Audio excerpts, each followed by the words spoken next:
자, 그러면 이제 본격적으로 시작을 해볼게요. 일단 2022년에 뱃서저리의 이제 첫 번째 이슈, 1월에 나온 퍼블리케이션에 있는 논문들은 굉장히 많았는데, 지금 오른쪽에 보이는 논문들이 이제 이번에 실린 논문들입니다. 이 중에 대동물 논문들도 많이 있고요. 일단 소동물 논문들만 좀 추려보면 이렇게 볼 수가 있는데, 일단은 PSS에 대한 리뷰, 3D 프린팅의 리뷰, 그 다음에 서지컬 에듀케이션에 대한 리뷰가 있었고요. 그리고 서지컬 온콜로지에 굉장히 제 생각에 중요하다고 생각하는 리서치 논문들이 두 개가 이제 시리즈로 나왔고, 그 다음에 레트로 연구들, 디스커레이저 어블레이션에 대한 부분, 그리고 콜레시스텍토미를 고양이에서 한 거, 그 다음에 그 HIF 예전에 우리 레임니스에서 한번 했었죠. 그거랑 PSS 또 다른 논문, 그 다음에 폴이라 그래서 조금 생소하겠지만 뒤에서 설명드릴게요. 엘보 디스플레이지에 관련된 어떤 수술적인 관련된 논문이 있었고, 시베로에 대한 어떤 리서치 논문, 3D 프린팅에 대한 리서치 논문, 일리악 바디 프랙처에 대한 리서치 논문, 그리고 이제 조금 생소할 수 있는 질환들을 묘사를 하는 레트로로 보통 연구들이 질환에 대한 그 연구가 시작이 되는데, 이제 서비컬 락 파셋 인저리라고 하는 게 이제 여기서 보고가 되어서 이 질환에 대한 이해에 도움이 된 논문도 하나 나왔습니다. 그래서 저는 추천 하나씩 하려고 해요. 세 개가 있으면 읽어봤으면 좋겠다라는 거고요. 두 개가 있는 경우에는 만약에 시간이 남아서 좀 자세히 알고 싶다라고 하면 그때 읽어봤으면 좋겠고, 하나는 사실 제 생각에는 그냥 제가 말씀드리는 거 보거나 앱스트랙트만 봐도 충분하지 않을까 생각하는 겁니다. 첫 번째로 PSS 리뷰가 있었는데, 요거는 이제 그 PSS 수술하고 나면 저희가 가장 큰 걱정이 신경계 증상이 나타나는 거거든요. 그게 수술 전에 없었던 아니면 있었던 간에 수술 후에 나타나는 경우 예외 안 좋을 수 있기 때문에 이제 요거에 대해서 집중적으로 리뷰를 한 게 나왔습니다. 그래서 1988년에서 2020년도 사이에 이제 나온 50개의 논문들을 정리를 한 리뷰 논문이고요. 정리를 했을 때 나온 여러 가지 정보 중에 이제 몇 가지 제가 정리를 했는데, 전체적으로 봤을 때 1.6에서 27.3%의 개에 영향을 줬고요. 그리고 아무래도 이제 컨제니털 PSS가 그 엑스트라헤파틱 PSS가 많다 보니까 아무래도 대부분의 보고는 그와 관련된 수술과 관련된 보고였습니다. 0에서 18.2%. 리스크 팩터로는 수술 전에 이제 헤파틱 엔세팔로파시가 있는 경우, 그리고 나이가 많은 경우, 그리고 특정 품종에서 이제 문제가 될 수도 있는 리스크 팩터가 확인이 됐고, 그 다음에 엑스트라헤파틱 션트의 형태에 따라서 리스크 요인이 될 수가 있다는 게 정리를 해보니 알려져 있었고요. 그리고 아까 말씀드린 것처럼 예방적 목적의 그 항경련제 투약은 예방 효과가 없다라는 게 점점 근거가 쌓이고 있다라고 합니다. 치료의 경우에는 뭐 별다른 치료가 새롭게 나온 건 없고, 우리가 알고 있는 것처럼 최대한 증상을 대증적으로 컨트롤하면서 서포티브 케어를 하는 게 사실 알려진 전부라고 하고요. 모탈리티의 경우에는 아무래도 제너럴라이즈 시저가 나타난 경우에 좀 더 전형적으로 나타날 수가 있고, 그리고 아무래도 이제 단기적으로 생존을 할 가능성이 좀 긍정적인 예우인자로 볼 수 있을 만한 건 수술 전에 시저가 있었던 경우, 그 다음에 포컬 시저가 나타나는 경우에 그런 경우가 있다라고 합니다. 다음 논문으로 넘어가서, 다음엔 이제 서지컬 온콜로지에 대해서 좀 중요한 논문이라고 저는 생각을 하는 게 두 개가 나왔습니다. 그래서 서지컬 온콜로지의 여러 가지 이슈 중에 이제 리서치 토픽으로 큰 줄기 중에 하나가 마진에 대한 연구예요. 그래서 서지컬 마진이라 그러는 거는 종양이라는 게 하단의 그림처럼 저렇게 파란색 동그라미 안에 이제 종양세포가 있다라고 생각을 하겠지만, 종양의 특성에 따라서는 그 원 밖으로 나가는 세포들이 존재할 수가 있거든요. 이제 그런 것들을 최대한 포함을 해서 수술적 절제를 해야 우리가 완전한 절제를 이룰 수가 있는데, 그랬을 때 레터럴 마진, 종계를 기준으로 했을 때 옆에서 이제 최대한 몇 센치를 포함을 하는가라는 부분에 대한 레터럴 마진도 있지만, 깊이를 또 통해서 우리가 마진을 확보하는 방식이 있어요. 그래서 파셜 플레인을 몇 개를 가져가느냐라고 하는 것들이 있는데, 이제 레터럴 마진에 대한 부분들은 사실 논문이 많이 알려져 있고 이전에 우리 저널 클럽 할 때도 몇 번 언급을 했었습니다. 근데 파셜 플레인에 대한 부분은 사실 자세하게 우리가 알고 있지 않고 리서치도 제 기억에 그렇게 많지가 않았거든요. 그랬을 때 이제 이 논문은 뭐냐면, 두 개 시리즈가 이제 다른 해부학적인 위치에 따라서 두 개로 나눴는데, 내용을 이거는 아나토미 스터디를 통해서 파셜 플레인에 대한 부분들에 대한 어떤 디스크리션을 한 거예요. 무슨 말이냐면, 수술을 할 때 레터럴 마진을 확보하는 방식은 이제 육안으로 보고 거기에 보통 자를 대서 우리가 보통 여기 얘기하는 건 다 슈퍼피셜 투머 리섹션을 이제 얘기를 하는 거거든요. 그랬을 때 레터럴 마진을 몇 센치를 할지 표시를 하고 최대한 그대로 절제를 하면 되는 게 기본적인 이제 우리가 수술할 때 실행 과정에서 생각을 하는 부분이라고 하면 파셜 플레인의 같은 경우는 이제 우리가 그냥 뭐 밑에 레이어를 몇 개를 포함을 해야지라고 하지만 실제로 그거에 대한 디테일한 정보를 사실 생각해 본 적이 없죠.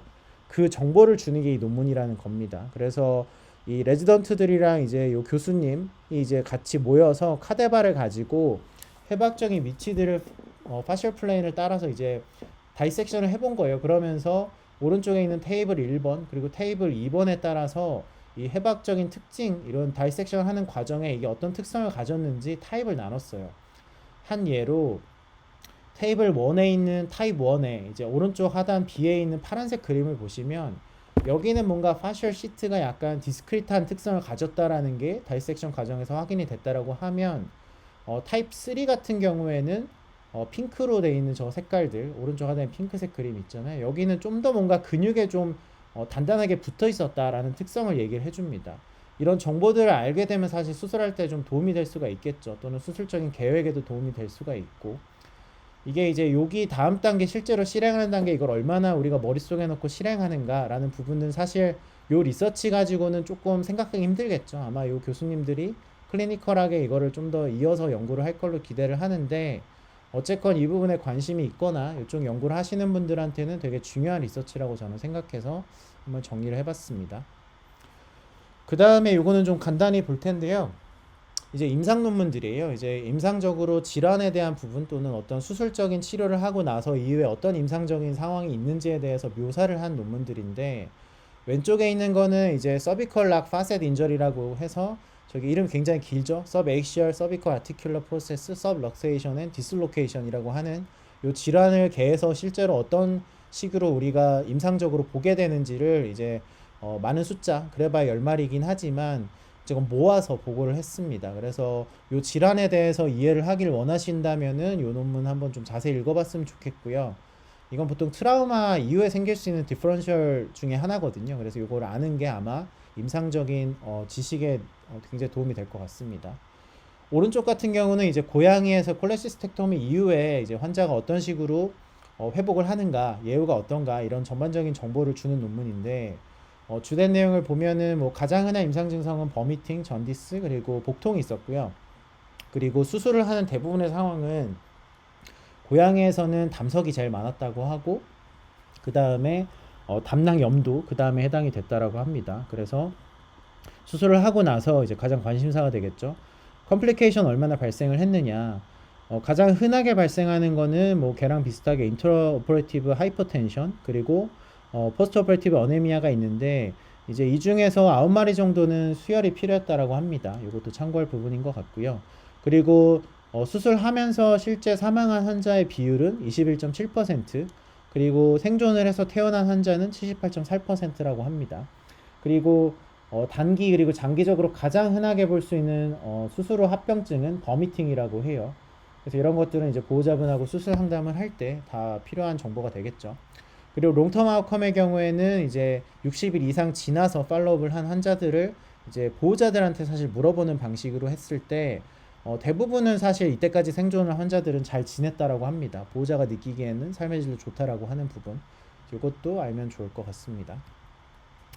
그 다음에 이제 엘보 디스플레이지아는 저희가 아마 이번 다음에 이제 일요일부터 하게 될 이제 캐나인 레임니스 시리즈에서 다음으로 다룰 질환이 엘보 디스플라지아인데 여기서 아마 요 수술도 아마 얘기를 할 거예요. 아마 이거는 클레어가 좀 더 익숙할 거로 생각이 되는데 이제 폴이라고 하는 약자로 우리가 부릅니다. 이거는 프록시멀 에비덕션 울나 오스티오톰이라고 하는데 이거는 이제 엘보 디스플라지아 환자한테 이제 뭐 일부 해당되는 상황에서 수술적 치료로 고려를 해볼 수 있다라고 해서 이제 키온이라고 하는 유명한 정형외과 임플란트 회사에서 이제 그 외과 전문의 선생님 여기 뭐 페일이라고 읽어야 되나요? 인고 페일이라고 하는 선생님이랑 2007년에 개발을 한 수술 방법이고요. 이 수술 방법에 맞게 임플란트도 개발을 같이 했었죠. 이거는 기본적으로 림 얼라이먼트를 이제 코렉티브 오스티오토미를 통해서 이제 임플란트 여기 개발된 임플란트를 고정을 하는 방식의 이제 형태 수술인데 컨셉은 미디어 컴파트먼트의 이제 로딩을 이제 줄여줌으로써 미디어 컴파트먼트 디지즈를 이제 해결할 수 있지 않을까라는 기대로 하는 수술입니다. 이게 완전히 정석이 됐다라고 말하기엔 아직은 좀 이른 부분이 있는데 어쨌건 그런 맥락에서 이게 계속 이 재조사를 통해서 그리고 관련된 선생님들이 여러 가지 논문들을 냈거든요. 근데 대부분의 경우는 앱스트랙트 형태로 임상적인 데이터 보고가 현재까지 있었다라고 하면은 이 논문은 어쨌건 임상적인 정보를 처음으로 이제 실제 퍼블리케이션이 된 논문으로 보고가 된 첫 번째 케이스라고 합니다. 그래서 이 논문을 보면 합병증이나 리스크 팩터 뭐 이 논문에서 좀 재밌는 거는 수술하고 나서 직후에 방사선 사진을 보고 이제 이 환자가 앞으로 어떻게 될지 모르는 상태에서 두 명의 정형외과 전문의 선생님이 얘 앞으로 어떻게 될 것 같은데 라고 예측도 한번 해봤는데 일단 결과적으로 합병증은 사실 좀 많이 높게 나왔어요. 이 수술을 하신 분들이 사실은 이 임플란트나 이 수술 방법이 굉장히 익숙하고 트레이닝 받으신 분들이고 정형외과적으로도 사실 능력이 훌륭하신 분임에도 불구하고 25%의 수로 합병증을 나타냈고요. 12.1%는 재수술을, 그러니까 리비저널 서저리를 했어야 됐습니다. 그 다음에 리스크 팩터는 이제 체중이 이제 확인이 된 바가 있고, 아까 말씀드린 뭐 수술 후 직후 엑스레이 촬영을 통해서 뭔가 이후에 합병증을 예측을 할 수 있었냐, 안타깝지만 그럴 수 없었다라고 하는 게 이 논문의 주된 내용입니다. 요거는 사실 엘보 디스플레이자를 많이 다들 안 보실 가능성이 높기 때문에 더군다나 그 안에서도 이 수술 자체가 뭐 TPLR 정도의 수준으로 정석이 된 건 아니기 때문에 요거는 그냥 요 정도로 참고하면 되지 않을까라고 생각을 합니다. 그 다음에 이제 프로테인 C에 대한 PSS 관련 논문인데 이건 이제 더 안 중요한 논문이에요. 그냥 한 줄로 생각을 하면 프로테인 C는 간에서 생성이 되고 뭔가 코아귤레이션에 관련된 인자인데 이 프로테인 C 액티비티를 뭔가 평가함으로써 간이나 우리가 인공의 상태 평가를 할 수가 있거든요. 실제로 이 실험실 검사를 제공하는 게 주요 대학 병원에서 미국에 이제 그런 게 있는데 그럼 이제 PSS 환자들을 이제 요 측정을 통해서 뭔가 임상적인 정보를 얻을 수 있지 않을까라는 생각으로 이제 인트라헤파틱 션트를 이제 코일 엠블라이제이션을 통해서 한 환자들을 통해서 이제 측정을 해서 비교를 했는데 뭐 결론적으로는 뭐 도움이 어느 정도 되긴 하겠지만 뭐 대단한 정보는 아니다 정도로 확인이 됐습니다. 이렇게 넘어갈게요. 그 다음에 이제 리서치 아티클인데 요거는 이제 퍼큐테니어스 레이저 디스크 어블레이션이라 그래서 최소 침수적으로 디스크를 좀 예방할 수 있지 않을까라고 기대를 하고 하는 이제 수술 뭐 프로시저라고 할 수가 있는데 이제 요걸 하면 이제 또 안정성에 대한 부분, 요 효과라는 부분도 있겠지만 효과는 사실 여러 가지 스터디 디자인이 좀 중요하다고 할 수가 있거든요. 그냥 뭐 안 생길 애들을 이걸 해가지고 안 생겼는데 이게 예방을 했다라고 말을 하면 그건 정확하지 않겠죠. 뭐 그런 거는 이제 여기서 얘기할 내용은 아닌 것 같은데 일단 요 논문은 안전성에 대한 논문입니다. 그래서 요걸 진행을 하고 나서 이 프로시저를 한 환자를 이제 직후에 그리고 3개월 후에 이걸 하기 전과 해서 MRI를 3번을 찍은 다음에 이거를 이제 이 환자들이 어떤 상태인지 언제 찍은 건지를 모르는 상태에서 영상 전문의 두 분이서 평가를 했습니다. 그랬을 때 3개월 후에 MRI 결과들을 비교를 했을 때 이제 스파이널 코드 리전은 확인이 되지 않았고요. 그리고 임상적으로도 실제 환자들이 문제는 없었다라는 게 확인이 됐었습니다. 물론 이제 이 프로시저를 하고 나면 어떤 디스크의 말단 부분이라든지 이런 변화들이 확인이 되기는 했거든요. 근데 그게 임상적으로 문제가 안 되지 않을까. 그래서 어쨌건 이 프로시저가 안전하지 않을까라고 확인을 한 논문 정도로 생각을 하면 될 것 같습니다. 이거 하시는 분이 있을지 모르겠네요. 그 다음에 이제 CBLO도 이제 TPLO를 아시는 분들 중에 CBLO를 실제 하시는 분들도 계실 텐데 이제 요게 임플란트를 어떤 구성으로 했을 때 가장 튼튼한가라는 걸 확인하는 요건 이제 환자를 대상으로 한 게 아니고요. 리서치 중에 이제 우리가 정형외과에서 가장 읽기 힘든 논문 중에 하나가 엑스비보 모델, 정형외과 모델 가지고 하는 바이오메카니컬 스터디거든요. 모형을 만들어서 그거를 계속 우리 전자제품 왜 터치 고장 언제 나는지 확인하는 거 보면 TV에 터치 스크린에다가 이제 터치를 하는 기계를 막 10,000번, 20,000번 막 눌러본단 말이죠. 고장 날 때까지. 그래서 몇 번 하면 고장 나는지 확인하는 것처럼 이 수술을 CBLO 수술을 하는데 이제 하단에 있는 그림처럼 4가지의 임플란트 구성을 한 다음에 계속 그렇게 힘을 주는 거예요. 여러 가지 방식으로. 힘을 줬을 때 어떤 게 가장 튼튼하냐, 어떤 측정 방식에서 가장 이게 좋았냐 이런 걸 확인하는 연구인데 뭐 결론적으로는 맨 오른쪽에 있는 텐션 밴드랑 카운터싱크 컴프레션 스크류 사실 뭐 할 수 있는 모든 걸 다 한 거죠. 이게 가장 튼튼했다라고 합니다. 그래서 요거는 제가 사실 논문을 읽진 않았어요. 저는 이 논문을 읽는 게 저한테 가장 우선순위가 낮을 것 같아서 읽진 않았는데 왜 이 연구가 필요한지는 사실 이 논문을 읽어보시면 아마 뭐 컴플리케이션이라든지 이런 부분에서 아마 좀 정리를 하는 맥락이지 않을까라고 예상을 합니다. 일단 넘어가고요. 그 다음에 서지컬 에듀케이션에 대한 리뷰 논문인데 이건 사실은 이제 뭐 교수님들이거나 아니면 어떤 외과 교육을 하는 주체가 되시는 분들한테는 여러 가지로 좀 도움이 될 만한 논문일 거예요. 그래서 오른쪽 테이블 1에 있는 것처럼 뭐 다양한 수술의 상황에 맞는 모델들을 개발을 해서 그게 어떤 효과가 정말 있었다. 보통 이런 논문들, 교육 논문들을 어떻게 하냐면 보통 수의대 학생들 많이 이용을 하거든요. 수의대 학생들 모아놓고서 우리가 생각하는 모델을 뭐 컨트롤, 그냥 전통적인 모델, 그 다음에 내가 생각했을 때 좋을 것 같은 모델, 이렇게 그룹을 나눠서 훈련을 시킵니다. 그리고 나서 평가를 해서 비교를 하는 방식으로 보통 이런 논문들이 쓰이는데 그 논문들을 다양한 모델, 그리고 다양한 방식으로 해서 이제 한 논문들을 모아놓은 리뷰 페이퍼예요. 그리고 심지어 이게 베서젤 같은 경우는 이제 버추얼 이슈라 그래서 실제 정식 퍼블리시 되는 거 말고 어떤 테마를 가지고선 온라인 버전으로 또 퍼블리케이션을 하거든요. 그랬을 때 2022년 1월에 아트 오브 서지컬 에듀케이션이라고 하는 특집어를 냈었거든요. 여기에 굉장히 많은 교육 논문들이 묶여 있는데 뭐 이쪽 분야에 관심이 있으신 분들은 이 리뷰 페이퍼 그리고 저 특별호를 읽으면 아마 도움이 될 것 같습니다. 뭐 대부분의 임상수의사는 사실 뭐 읽을 만한 필요성은 별로 없을 것 같고 그 다음에 우리가 작년에 HIF에 대해서 또 저널클럽을 했었죠. 거기에 연장선상에서 그때도 우리가 얘기했던 것 중에 하나가 이 질환에 대해서 우리가 정확하게 알고 있지가 않다라고 해서 점점 밝혀지는 게 계속 있다라고 얘기를 했었는데 그런 맥락에서 이 논문은 뭐냐면 CT를 통해서 HIF가 있는 환자랑 없는 걸로 생각이 되는 환자를 나눈 다음에 이 두 환자 그룹을 관절경을 통해서 평가를 했어요. 평가를 여러 가지 항목들을 평가를 했는데 이 논문에서는 결론만 아셨으면 좋겠어요. 결론적으로는 왼쪽에 있는 그림처럼 뭔가 포컬한 카틸리지 리전이 HIF에 있는 환자 모두에서 확인이 됐다. 최소한 이 환자 사실 스페니얼 브리드죠. 제일 많다라고 했었던.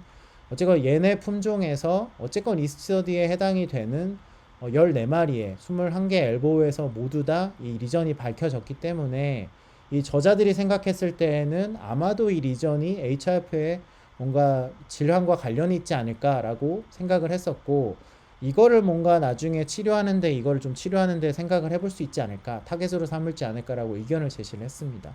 뭐 그게 사실인지 아닌지는 차후에 밝혀지겠죠. 마지막인데 이건 더 뭐 사실 재미가 없는 논문입니다. 아까 말한 엑스비보 스터디, 바이오메카니컬 스터디예요. 그래서 고양이 사체에서 이제 일리약 본을 채취를 해가지고 그 본을 골절을 만들고 거기에다가 서로 다른 다양한 임플란트들을 적용을 하고 아까 말한 것처럼 부하를 줌으로써 이 특성들을 파악을 한 겁니다. 그랬을 때 이제 뭐 DCP라 알프스 저 키용 건데 저 컨스트럭트가 제일 뭐 사이클링 로딩이 약했다 뭐 이런 것들에 대한 보고인데요. 관심 있으면 보시는데 저는 사실 안 읽을 것 같습니다. 네, 여기까지가 제가 최대한 좀 제 나름대로 한번 좀 짧지만 그래도 들었을 때 이해는 가는 수준으로 논문들 한번 싹 훑어봤고요.